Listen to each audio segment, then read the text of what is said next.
Alright folks, see if we can get this thing adjusted a little better, hopefully anyway. Okay. Alright. I used to fish with live bait a while back all along the intercoastal waterways by the bulk terminal and the other areas along the intercoastal. And the way we would do that, I've always believed, as in with live bait or even lures, less is best. The less gear, tackle that you have out there on your rod and reel is best. Number one is my favorite. That would be what I call a free line.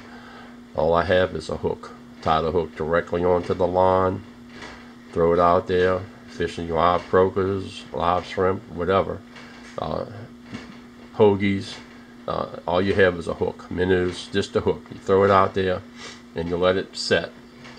I would suggest that you leave the bail open, because when these fish hit a free line, they hit it. Just leave the bail open, throw it out there, let it go, let the bait do where it wants to go, do what it wants to do, and just watch your reel, and all of a sudden you're going to see the line start peeling off. You just want to pick it up, flip the bail, let the line tighten up, and set the hook. And that's my first preference. It's called free line.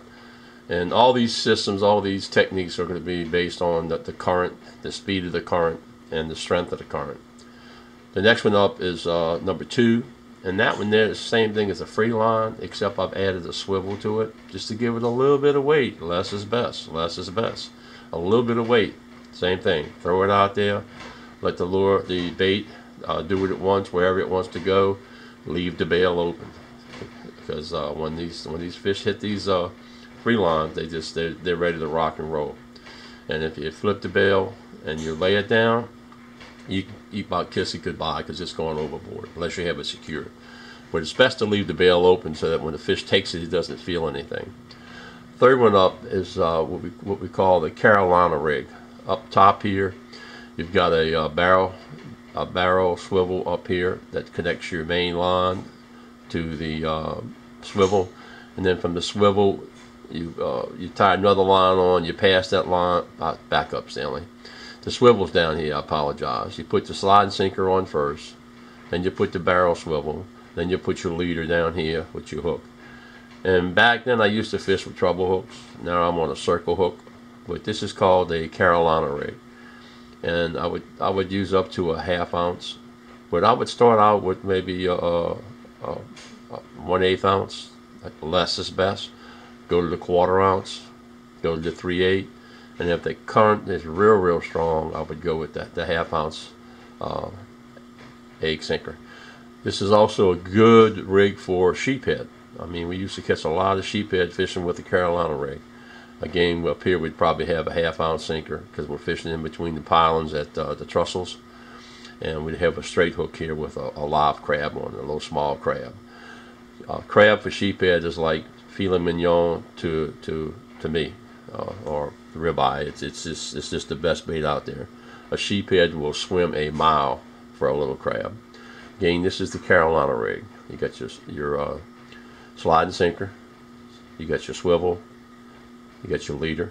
Leader, when I say leader, I mean mono, not a wire leader or anything like that. It could be the same pound as the main line. That's the way I normally do it. And then you got your hook down here. Up where it says top up here, this is what I call the Texas rig. Right, wrong, and different. Some people call it the drop shot. But you have your swivel up here, barrel swivel. You tie your main line onto it. You tie a line that branches off to a treble hook down here. Hook your bait on there. And this line continues down to the drop sinker or any kind of weight to keep it on the bottom. Some people have this line here, 3 or 4 foot long when they're fishing with lures. I like it just a little bit shorter than the drop shot line right here. So again, you get the swivel, line here, line there. And again, I just use the same pound test as the main line to do this. Over here's my favorite. Now we used to, this was a trussel, Lake Pontchartrain trussel rig from way back when. It's called the sliding cork. You could use it anywhere. But I would fish the drop-offs in the intercoastal, and I maybe have 3 poles out at different depths trying to figure out where they at. Once I got one, could be 6 feet, 9 feet, 12 feet. Whenever that I got that first hit, I set all the rest of them to that depth. Up here is called the bopper stopper, and that's that little red thing right there. This is a BB like you get in the parades. I used to save them. This is a balsa sliding cork. Doesn't have to be. It could be styrofoam, whatever you're used to. I like the balsa ones, the wood ones. You come through here, you pass the line through your slide sink. Again, it could be 3/8, ½ ounce, depending on the current and tide when they get it down to that depth. This is the barrel swivel here. This is your mono leader. Back to a treble hook here. These are the 5 different techniques I use fishing with live bait. I don't fish with live bait much anymore. I got hooked on lures. That's just a lot easier, a lot smoother, a lot less preparation. But again, let's go over again. This is a free line. All it is your hook tied directly to your line. This is a free line with a little barrel swivel. Just adding a little bit of weight. Less is best. Less is best. Keep telling yourself that. This is the Carolina rig. You have a sliding sinker, you have a barrel swivel, and you have your hook. This is the Texas rig or the drop shot, whatever you want to call it. You got a barrel swivel, sideline coming off to the hook. You drop it down to the teardrop sinker with any type of weight to get it to the bottom. This is the sliding cork method. You got the bopper stopper up here, the bopper stopper. You put it right here. This is the BB. This is the cork. This is the line coming through it. String it through your slide sinker, and the weight of that should be based on the amount of current that you have going, how strong it is. And then this is your barrel swivel, leader to your hook, a mono leader. This is the 5 different techniques that I use fishing in the coastal waterway with live shrimp. As far as hooking the shrimp, some people like hooking them right behind the horn, right here in the A position, in the middle of position. My favorite is through the back. You go from the bottom side of the tail up. It's the hardest point, and I think the shrimp last a lot longer. They survive a lot longer while they're in the water. Hooking them in the side, I think they die faster. Through the head, if you're in the bites, they may last a while. But when you hook them through the bottom of that tail, they're going to last a while.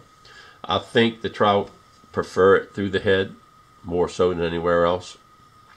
So just so you know, when you're fishing with lures, same thing, less is best. I don't never use a swivel. I never use any type of weight. I don't use any kind of leader. I just tie my hook, my line directly to the head of the lure. I just think it gives it more action. You can feel better. You can feel the bites. It doesn't take anything away from the action of the lure. I think if you put a swivel on it and you jerk it, you're going to get a lot of motion up here, not necessary down here by your lure. So again, on the fishing with lures, I'd tie it directly to the line. This is the 5 techniques we use. I hope this information helps you out a little bit, and especially where to hook your shrimp. Now, if we're using croakers, live croakers, I like to hook them on that back, right barely on top of that back dorsal fin.